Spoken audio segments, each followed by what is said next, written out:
I was 3 steps from table 8 when my legs simply stopped, 4 plates on my tray, and I could not make myself take another step forward. My manager saw me freeze in the middle of the floor and asked what was wrong with me. I did not have an answer that made any sense. Nobody understood why a brand new waitress would just stop walking in the middle of a dinner rush. Not yet. If you are the kind of person who trusts a feeling before you can explain it, and you have paid a price for that before, this channel was made for you. I put up a story like this every week. Subscribe if that sounds like you. Now let me take you back to the moment before I stopped. My name is Mara Whitfield, and at the time all of this happened, I had a job at a place called the Birchwood Grill on the corner where the old hardware store used to be before it closed down. It was not a fancy restaurant. It was the kind of place where the same regulars came in on the same nights, where the bread basket was free and the coffee was strong enough to strip paint, and where the owner, a quiet man named Roland, trusted the day-to-day running of the floor almost entirely to his manager, a woman named Diane Costa. Diane had been at Birchwood for 11 years. She started as a server herself, the same as me, and worked her way up until Roland handed her the keys and the schedule and the responsibility for 40 covers a night on a Friday. She was not the kind of manager who yelled. She was not the kind who played favorites or made you feel small in front of a table. She noticed things. She noticed when a server was having a bad night before the server even said a word. And she noticed when the kitchen was falling behind before the ticket printer even backed up. I liked her from my first shift. I want to say that clearly because everything that happened later never changed that. Diane was good at her job. She was good to me. What happened between us was not about her being wrong in her heart. It was about her being right by every reasonable measure she had, and me being right by something I could not yet measure at all. That particular evening was a Thursday, and Thursdays at Birchwood were busy in a way that surprised people who did not know the place. It was trivia night, and the regulars who came for trivia tended to order full meals and stay for 2 hours, which meant the floor stayed full even after the dinner rush usually would have thinned out. I had been at Birchwood only a short while before that night, long enough to know the menu without looking at it, and long enough to carry a full tray without my wrist shaking, but not long enough that anyone on staff would have called me experienced. I was still the new girl. I want to say that plainly too, because it matters. Nobody was going to take my word over their own eyes just because I asked them to.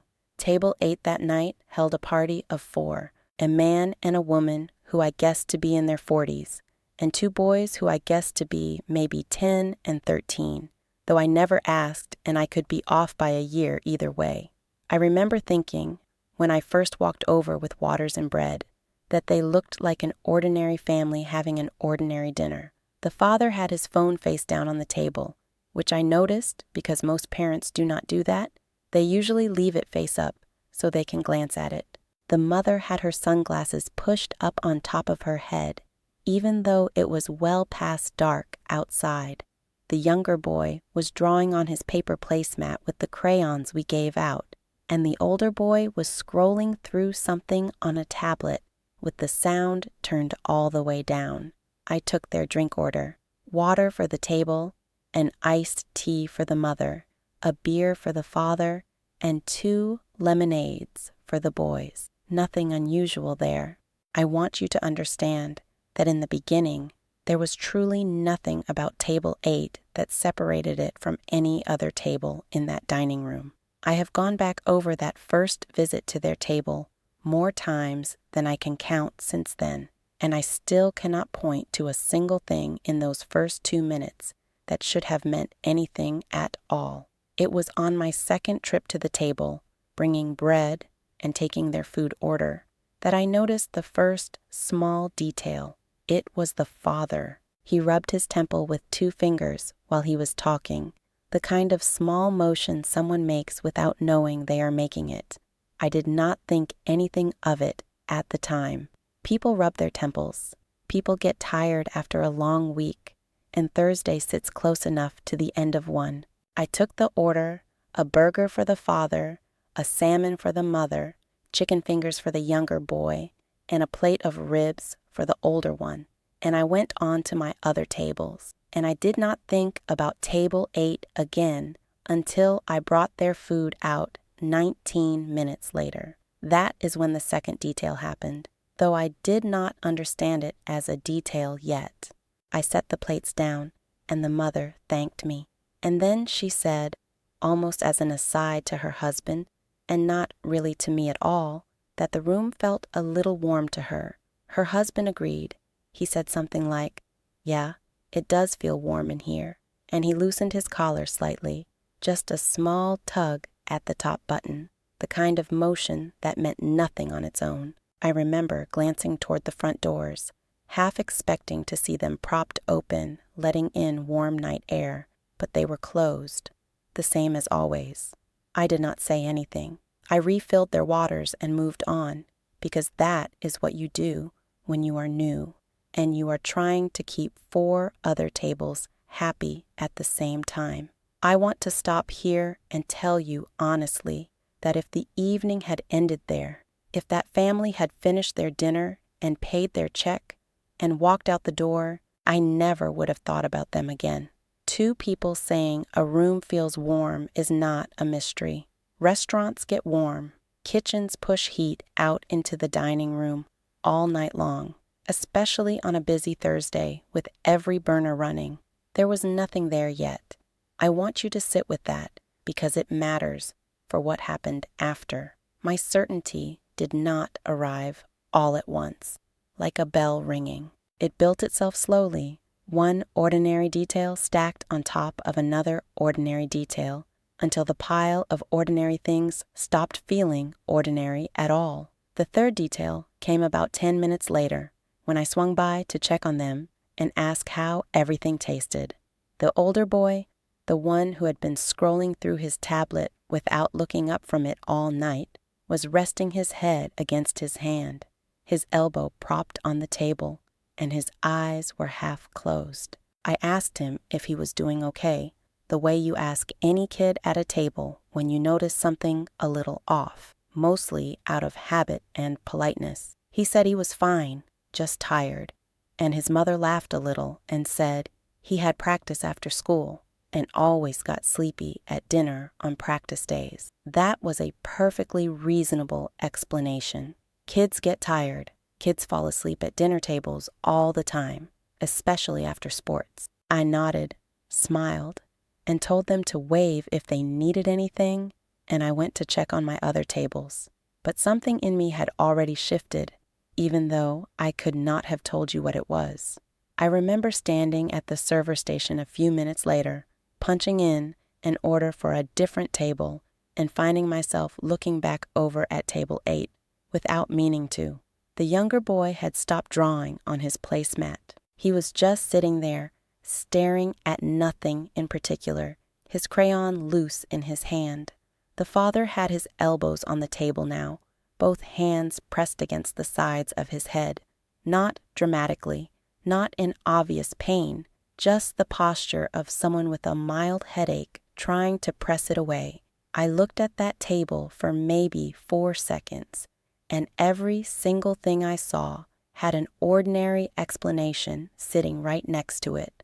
Tired kid, warm room, long week, a headache that anyone could get on any given Thursday for any given reason, and yet something underneath all of those separate, reasonable explanations was starting to feel, to me, like it was not actually separate at all. I did not have a name for it yet. I want to be honest about that, because it would be easy, telling this story after the fact, to make myself sound like I understood immediately what was happening at that table. I did not. What I had was smaller and stranger than understanding.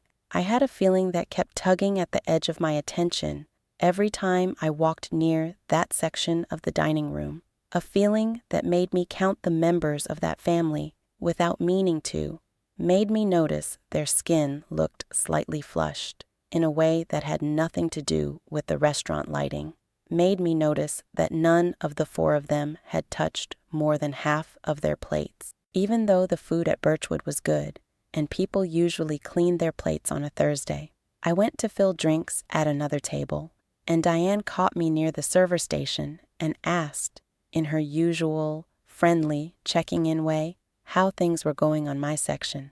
I told her fine, and I almost said something about table 8, almost opened my mouth to tell her that something about that family felt wrong to me, but I stopped myself because I could hear how it would sound. I could already hear myself trying to explain it to her, a dad rubbing his temple, a room that felt warm to two people out of a packed dining room where no one else had said a word about the temperature, a tired kid after practice, a younger boy who stopped drawing. None of it, spoken out loud, would have sounded like anything at all. It would have sounded like a new server who was nervous or overtired or imagining things on a night that was too busy for anyone to have time for imagining. So I said nothing, and I went back to work, and for the next several minutes I told myself I was being silly. I refilled bread baskets. I ran a check for table 3. I brought out a birthday dessert for a table near the window and watched them sing the short, awkward version of the song that people sing in restaurants when they do not want to make a scene. And the entire time, some small, steady part of my attention stayed fixed on table 8, the way your eye stays fixed on a single flickering light in an otherwise steady room even when you are trying to look somewhere else. It was on my next pass by their table, tray balanced on my shoulder, headed toward the kitchen to pick up an order for table 6, that I slowed down without deciding to slow down. The mother had her eyes closed. Not asleep, just closed. The way you close your eyes when you are trying to steady yourself against something. The father was saying something to her, low, and she nodded without opening her eyes. The older boy had put his tablet down entirely now, face down on the table next to his plate of ribs that he had barely touched, and the younger boy was resting his forehead against the edge of the table itself, his crayon fallen somewhere onto the floor. And that was the moment my legs stopped moving. 3 steps from that table, tray loaded with 4 hot plates for table 8, my body simply refused to carry me any closer, and I stood there in the middle of a packed Thursday night dining room, unable to explain to Diane, who was already walking toward me with a look of concern on her face, why exactly I could not make myself take one more step.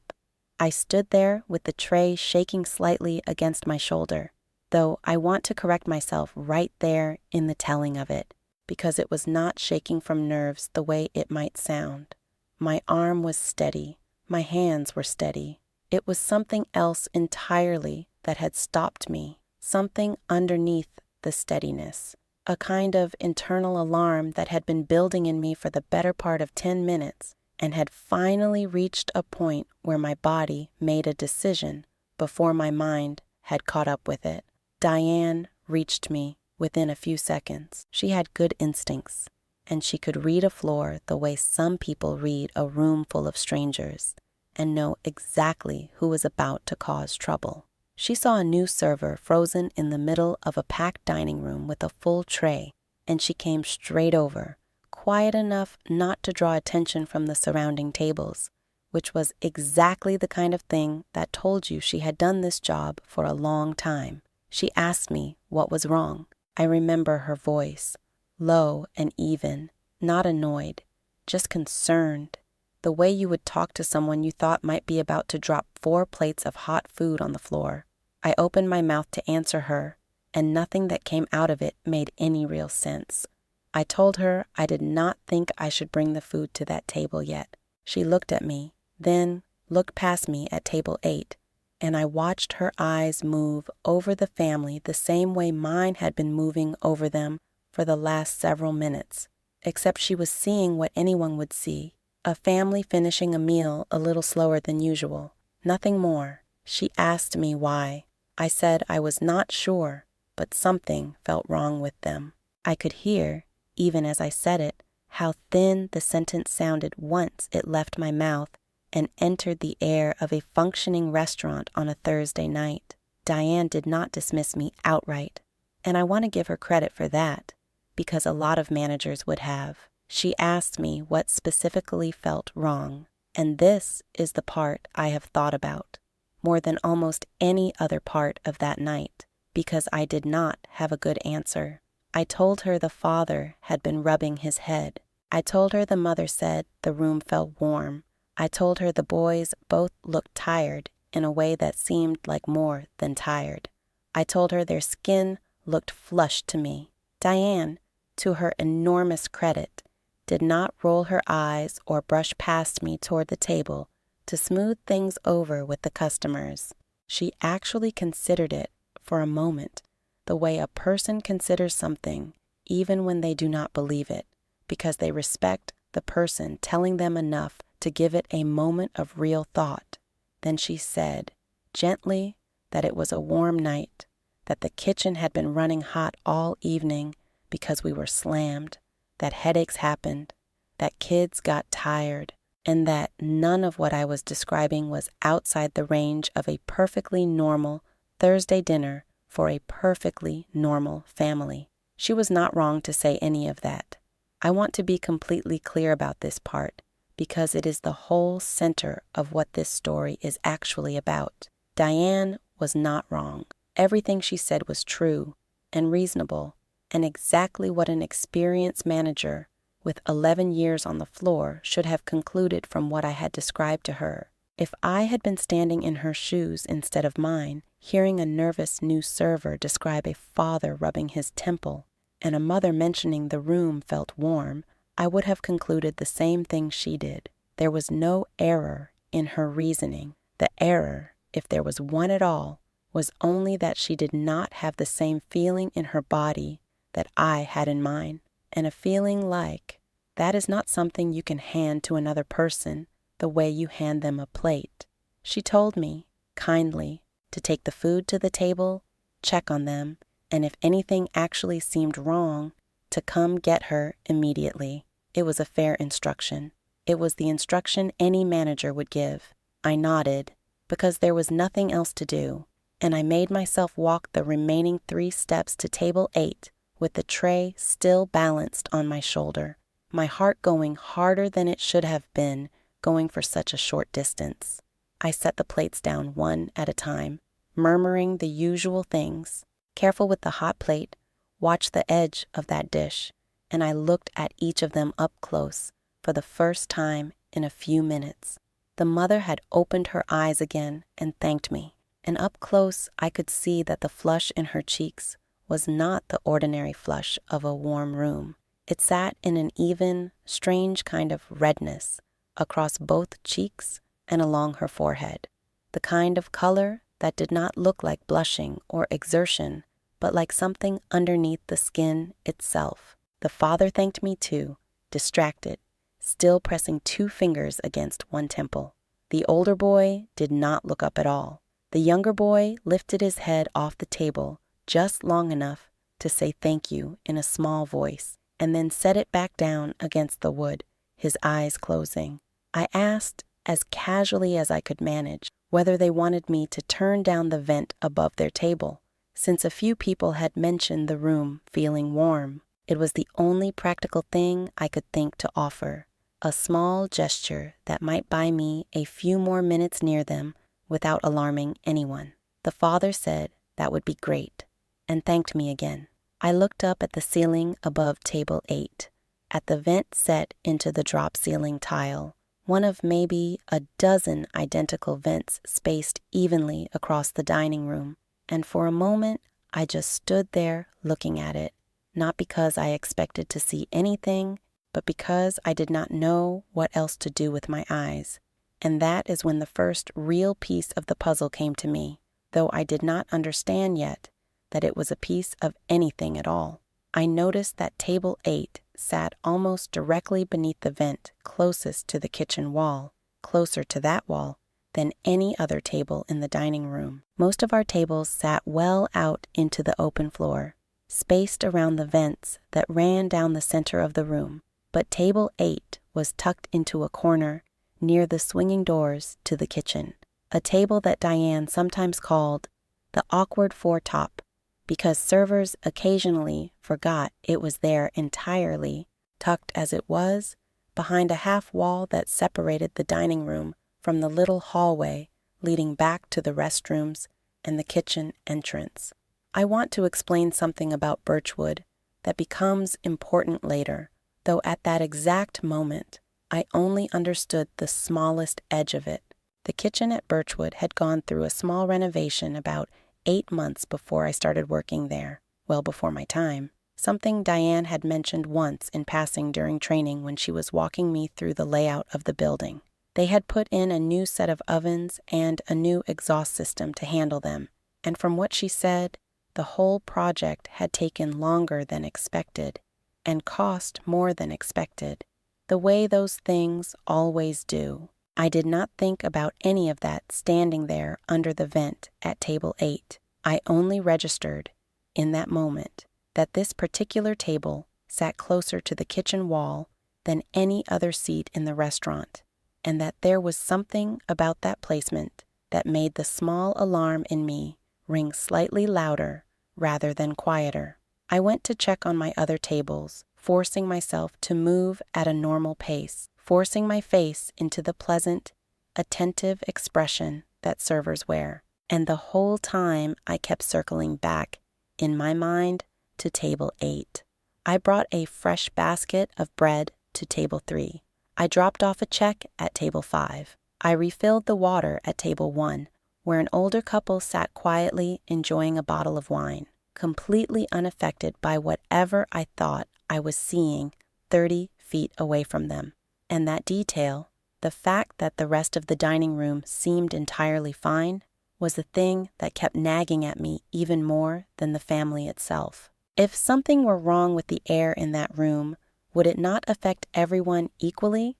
Would it not touch table 3 and table 5 and table 1 the same way it seemed to be touching table 8? I did not have an answer, and the not having of an answer was, in its own strange way, part of what convinced me I was not imagining things. If I had simply been a nervous new employee spinning a story out of nothing, I think I would have expected the whole restaurant to feel wrong to me, would have found some detail to worry about at every single table.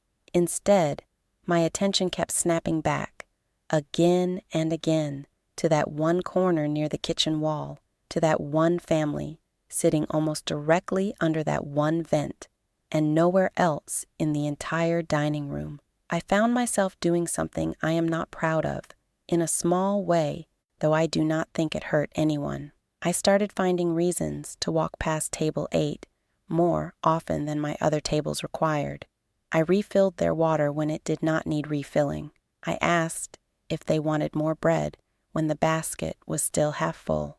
Each time, I looked at them a little longer than a normal check-in required, cataloging details the way you catalog the features of a stranger's face when you are trying to remember it later. The father's hand kept drifting back up to his temple, pressing, releasing, pressing again.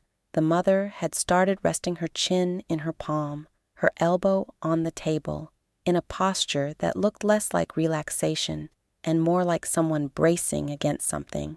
The older boy had not touched his ribs in the last 10 minutes. The younger boy had not lifted his head from the table again. On my 4th pass, I did something that I still, looking back, consider the actual turning point of the whole night, more than the moment my legs stopped in the middle of the floor. I asked the father, gently, whether anyone in his family had a headache. It was a strange question for a server to ask a table, and I saw a flicker of surprise cross his face before he answered. He said, actually, yes, he did have a bit of a headache, and now that I mentioned it, his wife had said something earlier about feeling a little off, too. He said it lightly, the way you say something you have not thought was significant until someone else brings it up and gives it a shape.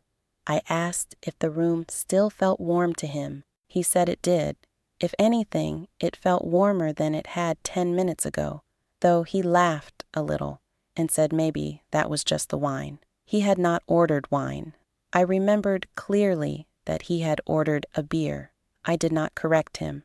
I do not think he even noticed the small slip himself, the way people sometimes reach for an explanation that does not quite match what actually happened in front of them, because their mind is already working a little slower than usual, already reaching for whatever nearby word feels close enough to true. I said something forgettable in response, told them I would check on the temperature in the room, and walked away from that table with my pulse going harder than it had any right to go from a simple conversation about wine that was actually beer.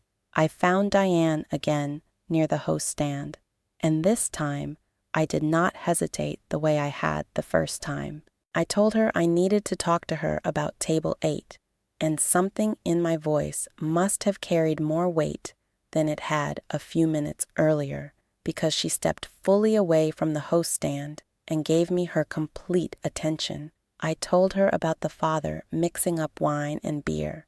I told her that all 4 of them now seemed to be having some version of the same headache, and that the mother had mentioned it too, unprompted by me. I told her that the room did not feel warm to me at all, and that nobody at any other table had complained about the temperature, only that one family seated in that one corner under that one vent. Diane frowned, and for the first time that night, I saw something shift behind her eyes.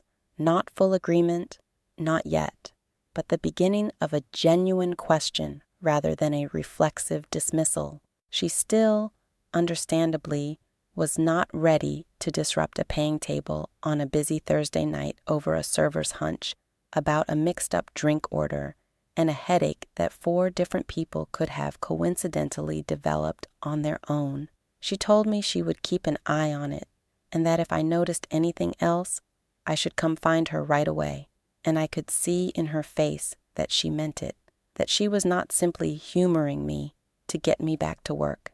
I went back out onto the floor, and I had not made it 3 tables away before I heard, behind me, the unmistakable sound of a plate clattering hard against a table, followed by a woman's voice, sharp with alarm, calling out that something was wrong with her son. I turned around fast enough that I nearly ran into another server, carrying a tray of empty glasses toward the kitchen. Table 8 had become the center of attention for every nearby table now, heads turning, conversations pausing mid-sentence, the way they do when something breaks the ordinary rhythm of a restaurant.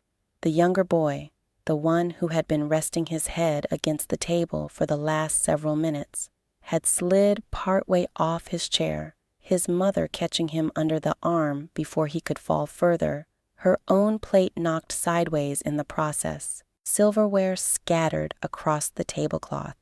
I did not wait for Diane to tell me what to do. I moved toward the table, faster than I had moved all night, faster than I think I had ever moved on that floor, weaving between chairs and a busser carrying a bin of dishes, without really seeing either of them. By the time I reached table 8, the mother had gotten her son upright again, though he looked pale in a way that had nothing to do with restaurant lighting, his eyes half open and unfocused, his breathing shallow and quick. The father had stood up so fast his own chair had tipped backward and hit the half wall behind him, and he was saying his son's name over and over in the particular flat, controlled voice people use when they are trying very hard not to panic in public. Diane arrived seconds after I did, and here is where I want to pause the story for a moment, because I think this is exactly the point where a lot of you watching already have a guess about what was happening, and some of you are probably shouting it at your screen right now. And I want to know if you are right before I tell you. Type in the comments what you think was actually wrong at that table, and tell me if you have ever had a feeling about a room a person, a place that turned out to be built on something real underneath it, something you could not have explained if someone had asked you to justify it in the moment. I want to know how many of you caught it before I say it out loud.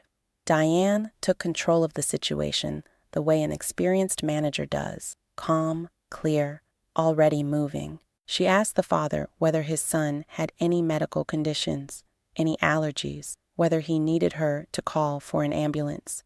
The father, still holding his son steady, said he did not know, that his son had seemed fine an hour ago, that none of this made any sense to him. The mother was crying now, quietly, the kind of crying that comes from fear rather than sadness, apologizing to no one in particular for the scene she was causing, which is such a strange, human thing to do, even in a moment of real danger, to worry about the inconvenience you are causing other people while your child is slumped against your arm. I heard myself speaking before I had fully decided to speak. I told Diane it was the vent. I told her it was the air, that something was wrong with the air right there, at that table, and nowhere else, and that we needed to get all 4 of them away from that spot immediately, not in a few minutes, not after we called someone, but right now, this second. I do not know exactly what carried in my voice at that moment, whether it was the plain certainty of it, or simply the fact that a family was visibly falling apart in front of a full dining room, and any action felt better than none. But Diane did not argue with me. She turned to a nearby server and told her to help the father move the mother and the older boy to a table on the far side of the room, away from that corner entirely, while she and I helped get the younger boy up and moving. We got him to his feet, his father on one side, and me on the other, his legs unsteady beneath him,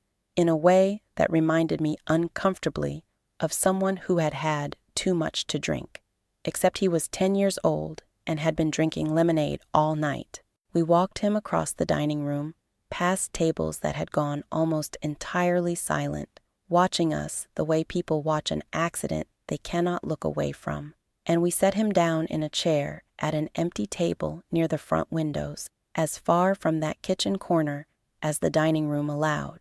Almost immediately, within maybe 30 seconds of sitting down in the new spot, some color started coming back into his face, and his breathing, while still quick, began to even out slightly. Diane had already pulled out her phone. She was not calling an ambulance yet, not in that exact moment, because the boy, now away from the corner, was visibly stabilizing, and she wanted, I think, one more piece of information before she made that call, though I did not fully understand what she was doing until I saw her dial a number she clearly already knew and ask to speak to whoever was on shift in maintenance or facilities, or whoever at Birchwood was responsible for the building itself. It turned out that was Roland, the owner, who Diane called directly, her voice tight but controlled, telling him there might be an issue with the air in the dining room near the kitchen wall,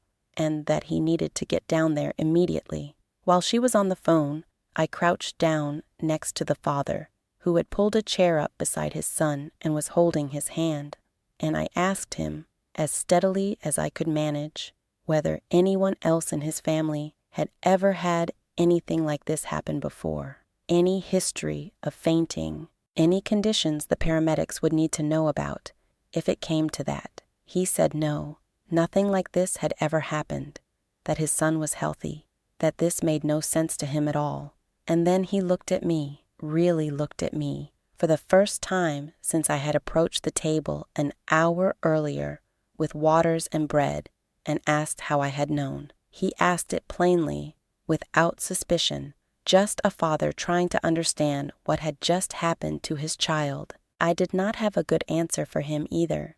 I told him I was not sure, that something about the table had felt wrong to me for a while, before anything actually happened, and that I still could not tell him exactly what that something was. By this point, other members of the staff were quietly managing the rest of the dining room, refilling drinks, offering apologies, trying to keep the ordinary rhythm of a Thursday night moving forward, even as everyone in the building understood that something serious had just happened at table 8.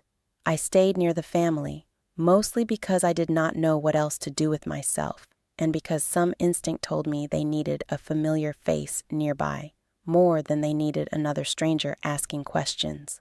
Roland arrived within what felt like 10 minutes, though it might have been less, moving through the front door still wearing his coat, clearly having driven straight from wherever he had been that evening. He went immediately to Diane, and the two of them spoke in low, fast voices near the host stand, and I watched Diane point toward the corner near the kitchen wall, toward the vent above table 8, and I watched Roland's face change as she spoke, the particular kind of change that happens on a person's face when they are being told something they very much did not want to hear.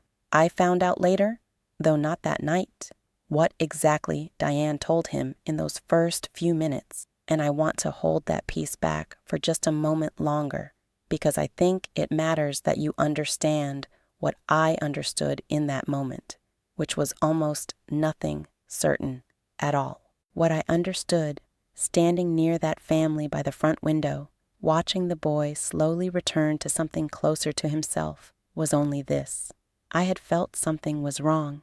I had not been able to explain it in any way that would have satisfied a reasonable person asking me to justify pulling a family away from their table on a busy night. And now a child had nearly collapsed in the exact spot where my body had refused to walk any closer with a tray of hot food. The father asked quietly whether his son needed to go to the hospital. Diane came back over at that point, her phone still in her hand, and told him gently but clearly that she thought it would be the safest choice, that whatever had happened, it seemed serious enough that she did not want to guess at it, and that Roland was already looking into whether there was something wrong in the building itself that could explain it. The mother, who had been holding her older son close to her at the neighboring table, said she agreed, that she wanted her whole family checked out, all 4 of them, not just the youngest boy, since everyone had been feeling some version of unwell that evening.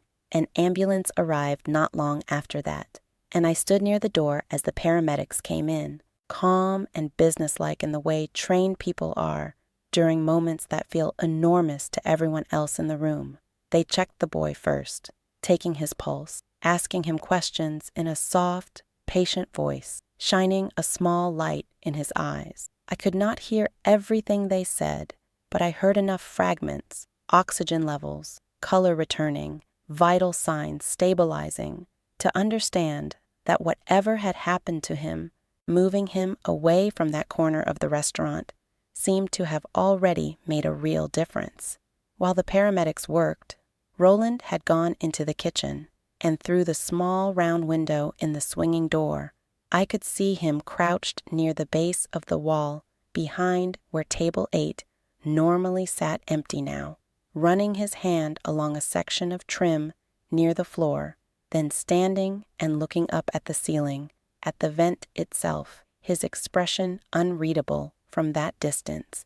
Diane went back to join him a few minutes later, and I stood at the edge of the dining room, unable to fully focus on my other tables, unable to stop watching the kitchen door, waiting to understand what exactly had almost happened at table 8, and why, out of every table in that dining room, on a night when I had been working there for such a short time, I had been the one whose body understood it before anyone had a single fact to explain it with.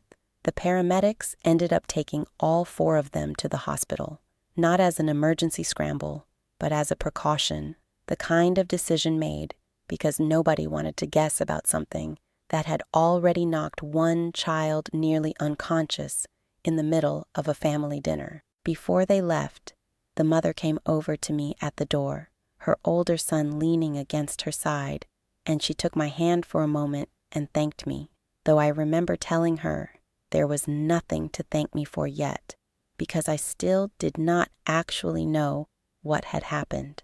She said that not knowing had not stopped me from acting like I knew, and that was enough for her. I have thought about that sentence many times since that night. Not knowing had not stopped me from acting like I knew. At the time, I only nodded and told her I hoped her son would be all right, and watched the ambulance pull away from the curb, with its lights turning slow, unhurried circles against the front windows of the restaurant, since whatever the emergency had been, it seemed to have already passed its worst point by the time they left. Once the ambulance was gone, the dining room settled back into something close to its normal rhythm, though I could feel how thin that normal was now, how every remaining table understood, even without being told directly, that something had happened at Birchwood that night, beyond the usual clatter of a busy Thursday. A few tables asked their servers quiet questions. A few people near the front had seen enough to whisper to each other. Diane moved through the room doing what she did best, reassuring people without making promises she could not keep, apologizing for the disruption, comping desserts at 2 tables that had been seated close enough to feel unsettled by what they had witnessed. I was sent to help close down my section, since the rest of my tables still needed their checks and their coffee and their desserts, and for the better part of an hour, I did my job the way I always did it, on the surface at least, while underneath that surface, every part of my attention stayed fixed on the kitchen doors, waiting for Roland or Diane to come out and say something, anything, that would tell me whether what I had felt earlier that night had actually meant something, or whether it had simply been an unlucky coincidence dressed up, after the fact, to look like intuition. It was close to 11 o'clock, after the last of my tables had paid and left, and the dining room had thinned down to the 2 or 3 tables that always seemed to linger the longest, that Diane finally came and found me near the server station. She looked tired, in a way that went beyond the ordinary tiredness of a long Thursday shift, the particular exhaustion that comes from carrying a weight of responsibility for several hours without being able to set it down. She asked if I had a few minutes before I left for the night, and I told her, of course, and she led me back to the small office near the kitchen that Roland used for paperwork and scheduling, the same office where I had filled out my hiring forms only a short time before. Roland was already sitting behind the desk, his coat finally off, a printed diagram spread out in front of him that I recognized, after a moment, as some kind of building schematic, lines and boxes representing the layout of the kitchen and the ductwork running above the dining room ceiling. He looked up when I came in and asked me to sit down, and I did, feeling suddenly like I was back in some kind of interview, though I could not have told you whether I was about to be praised or blamed for what had happened that night. He told me, without much preamble, that he had gone up into the crawl space above the kitchen and the section of dining room near table 8 while the paramedics were still working, because Diane had described to him exactly what I had described to her: the headaches, the confusion, the flushed skin, the father mixing up a beer for wine, all of it clustered tightly around one table and one vent and nowhere else in the building. He said that description, once he heard the whole pattern laid out together rather than as separate small complaints scattered across an evening, had made him think of something specific, something he had actually worried about, quietly, in the back of his mind, ever since the kitchen renovation 8 months earlier. He explained, and I am going to explain it here the same way he explained it to me, plainly, because I think the plainness of it is part of what makes it matter. When Birchwood put in the new ovens as part of that renovation, they had also needed to upgrade the exhaust system that vented combustion gases out of the building, since the new equipment ran hotter and produced more exhaust than the old ovens ever had. The contractor who did the work had rerouted a section of that exhaust ducting through the space above the dining room, close to the section near the kitchen wall, in order to reach an exterior vent on the roof without tearing up more of the existing structure than necessary. It was, Roland said, a common enough solution, and it had passed inspection at the time, and there had never, in 8 months of near daily use, been a single complaint or problem traced back to it. But that evening, on a Thursday that had been colder outside than usual for the season, with the kitchen running at full capacity for hours straight because of the trivia night crowd, something in that exhaust routing had apparently begun to fail. Roland did not know the exact mechanism yet, not that night, but his working theory, based on what he found when he got up into that crawl space with a flashlight, was that a section of the ducting near a joint had come loose enough to leak a small but steady amount of combustion exhaust into the space directly above the dining room ceiling, and from there, through gaps around the frame of that one vent above table 8, down into the dining room itself, in concentrations too small to affect the room broadly, but concentrated enough directly beneath that specific vent to affect anyone sitting right underneath it for an extended period of time. He told me that when he got up there with the flashlight, he had brought along a small, handheld gas detector that he kept in his truck for exactly this kind of situation, the sort of tool he had never actually expected to need, purchased more out of general caution than any specific worry. He held the detector near the section of loosened ducting, and it had registered elevated levels of carbon monoxide,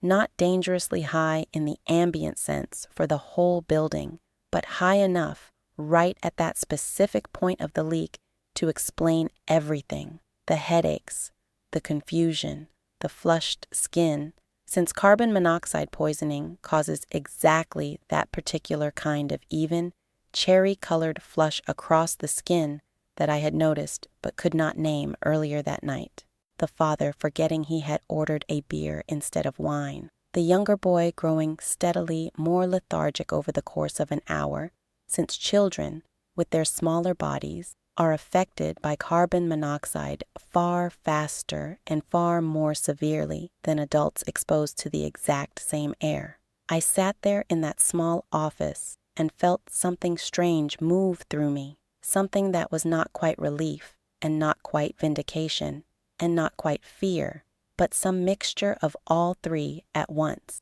Everything I had felt at that table, everything I could not explain to Diane in the moment, everything that had made my legs stop moving 3 steps from the table with a tray full of hot plates, had a name now. A physical, measurable, undeniable name. Carbon monoxide is invisible. It has no smell, no taste, no color, nothing that any ordinary person walking through a dining room would ever notice on their own. But it produces very real, very physical effects on the body of anyone exposed to it in sufficient concentration. And every single detail I had cataloged that night without understanding it, every small thing I had almost been embarrassed to mention out loud to Diane, had actually been my own body reading something real, even though my mind had not yet found the word for what it was reading. Diane spoke then, and her voice was quieter than I had heard it all night. She said that she wanted to be honest with me, that when I first came to her with my concerns, she had genuinely believed, based on everything she knew and everything she had seen in 11 years on that floor, that I was simply a nervous new server, picking up on ordinary signs of a busy, warm dining room and building them into something bigger than they were. She said that had been a reasonable conclusion for her to draw, and I told her, and I meant it completely, that I agreed with her, that if I had been standing where she was standing, hearing what she heard, I would have concluded exactly the same thing. There was no accusation in either direction in that office. There was only the strange, quiet fact that something invisible and dangerous had been leaking into a restaurant for who knows how many nights before that one. and that the only warning anyone had received had come from a new server who could not explain, in the moment, why she was so certain something was wrong. Roland asked me, almost gently, how I had known to focus so specifically on that table and that corner of the room when nobody else in the entire dining room had complained of anything at all. I told him the truth, which was that I had not known, not in any way I could have proven or defended if someone had pressed me on it earlier that night. I told him about the small details, one after another, the temple rubbing, the room feeling warm to only 2 people out of a full house, the boy who stopped drawing, the older son who put his tablet down and stopped touching his ribs, the flush across the mother's cheeks that did not look like an ordinary blush, the father mixing up wine for beer.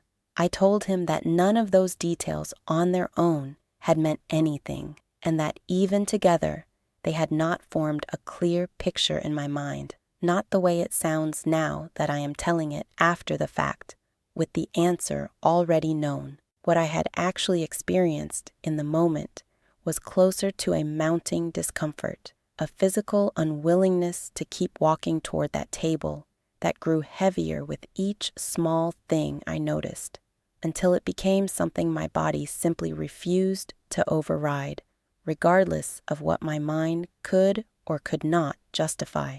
Roland sat back in his chair and rubbed a hand over his face, and I could see him doing the math in his head, the same math I imagine anyone in his position would do, thinking about how many nights that leak might have been slowly worsening before it reached the point of actually harming someone, thinking about every other server and every other table that had sat in that corner over the past 8 months without anyone noticing anything at all. He told Diane he wanted the whole ventilation system inspected, top to bottom, before the restaurant opened again, and he told me, looking directly at me, that he did not know exactly what to say, except that he was grateful someone on his staff had trusted whatever it was she was feeling enough to keep pushing on it, even when she could not explain it in words that satisfied anyone, including herself. I want to pause here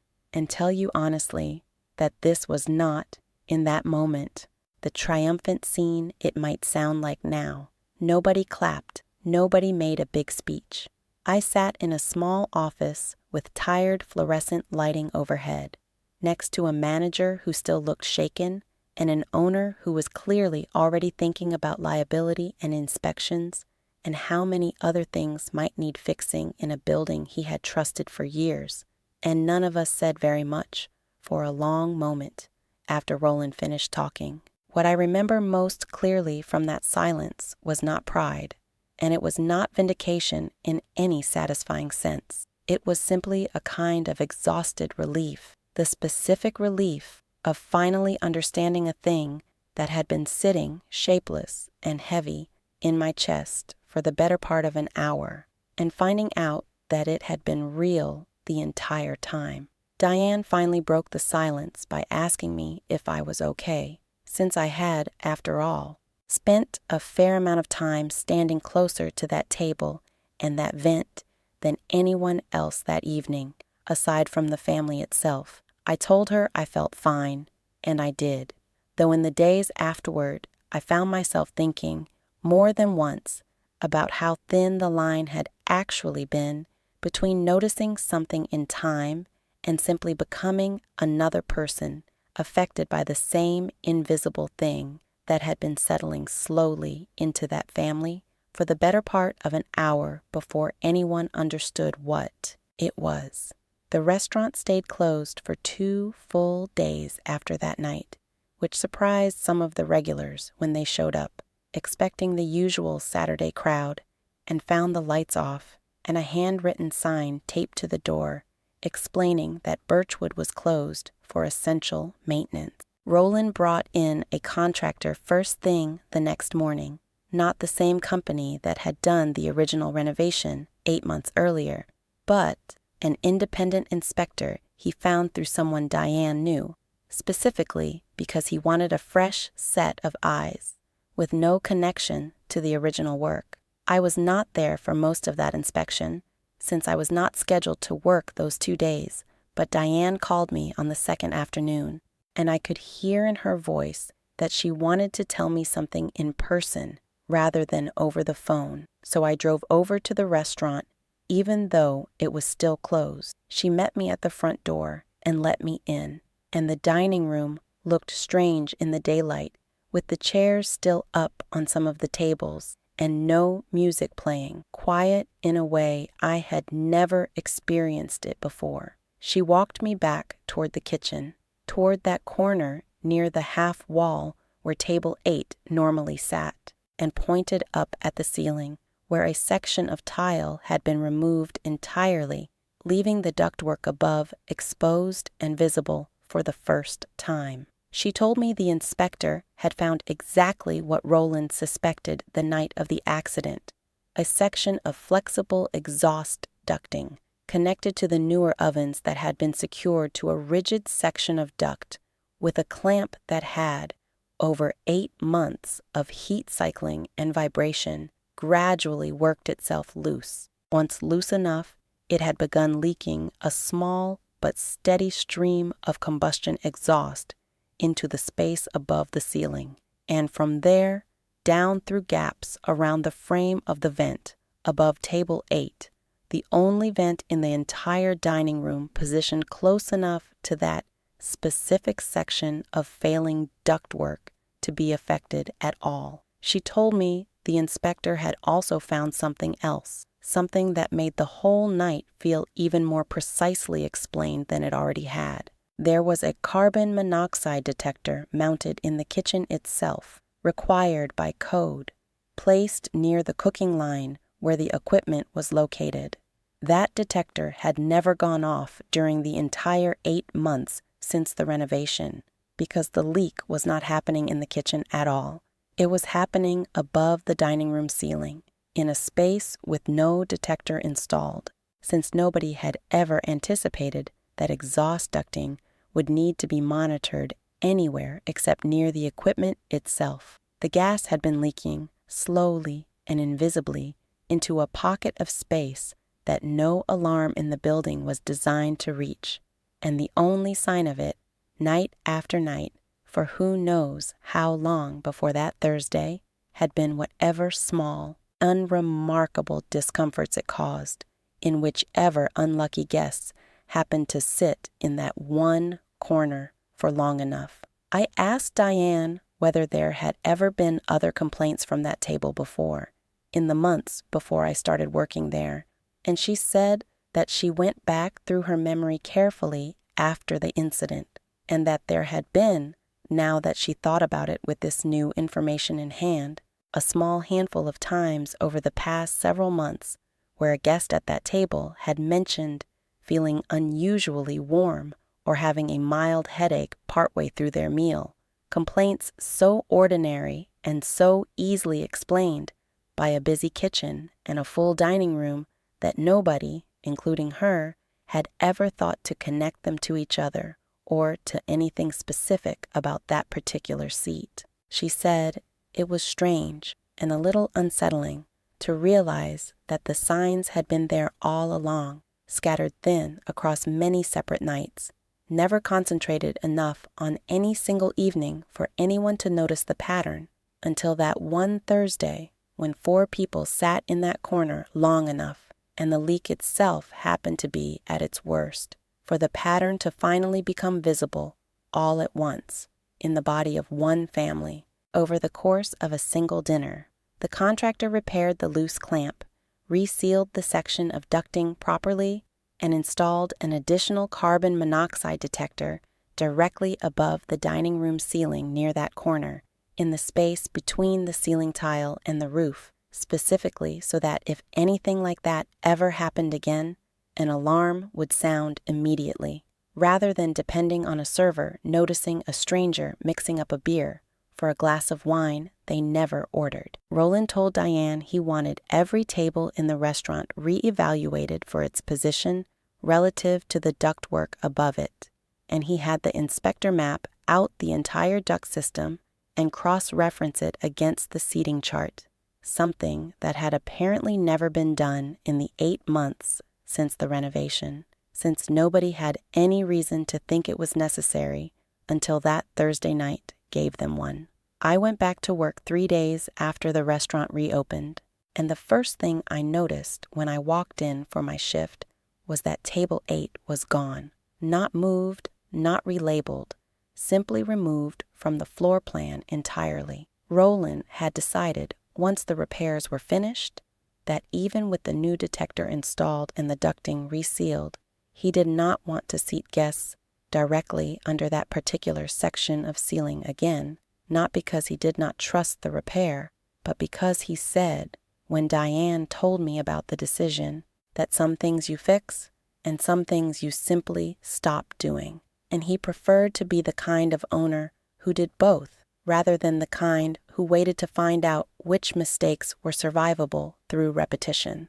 In the space where table 8 used to sit, there was now a small side station, a narrow table where servers could set down trays and organize side dishes before carrying them out to the floor, tucked into that corner where 4 chairs used to be. I remember standing near it on my first shift back, setting down a tray of ramekins for a table across the room and looking up at the new detector mounted flush against the ceiling tile above it, a small white box with a single green light glowing steady and constant, and feeling something settle in my chest that had not fully settled since that Thursday night.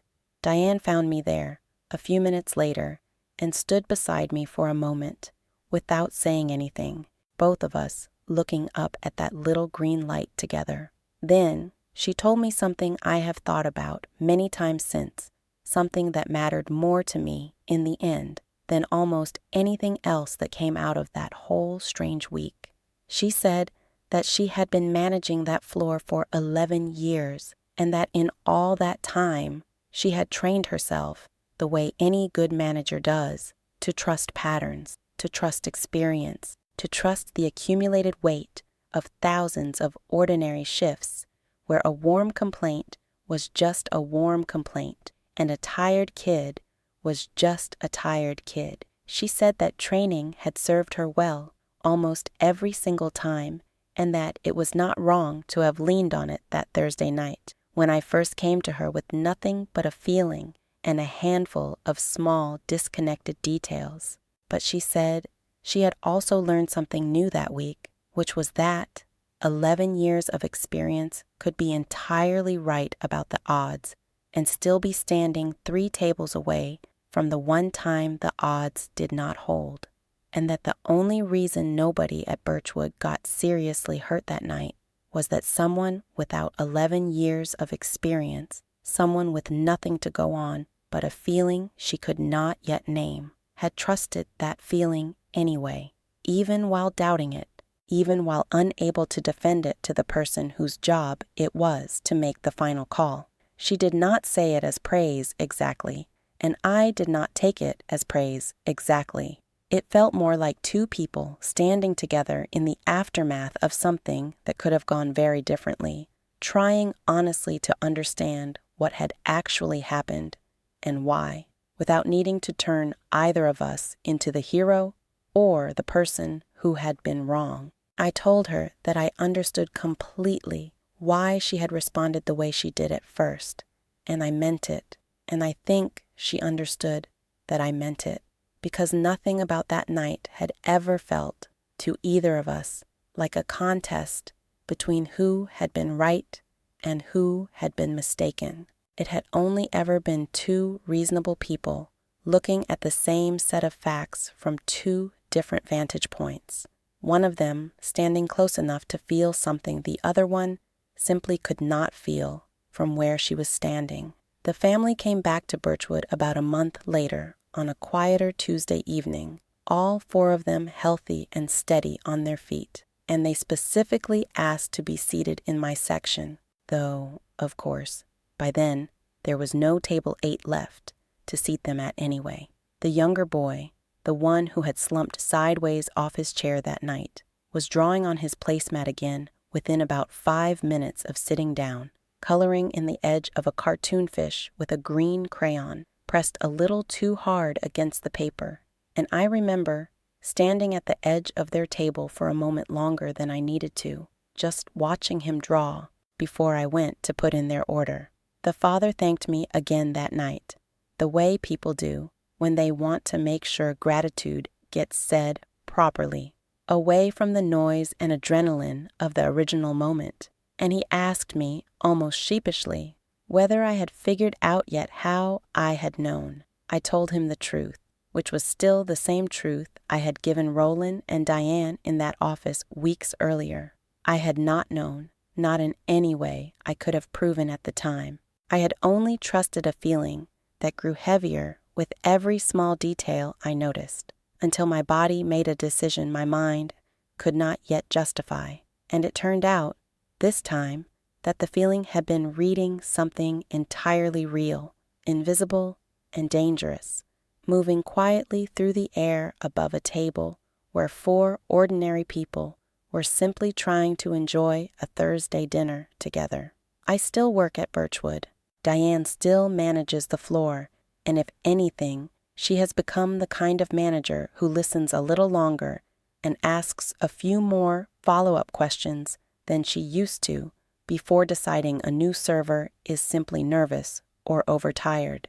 There is still a small green light glowing above that side station in the corner near the kitchen wall, and I still find my eyes drifting up to it sometimes when I pass by with a full tray, not out of fear exactly, but out of a kind of quiet respect for the fact that some of the most dangerous things in a room are the ones that never announce themselves at all, and the only real defense anyone has against them is a willingness to trust the small, unexplainable discomfort that shows up long before any proof ever does.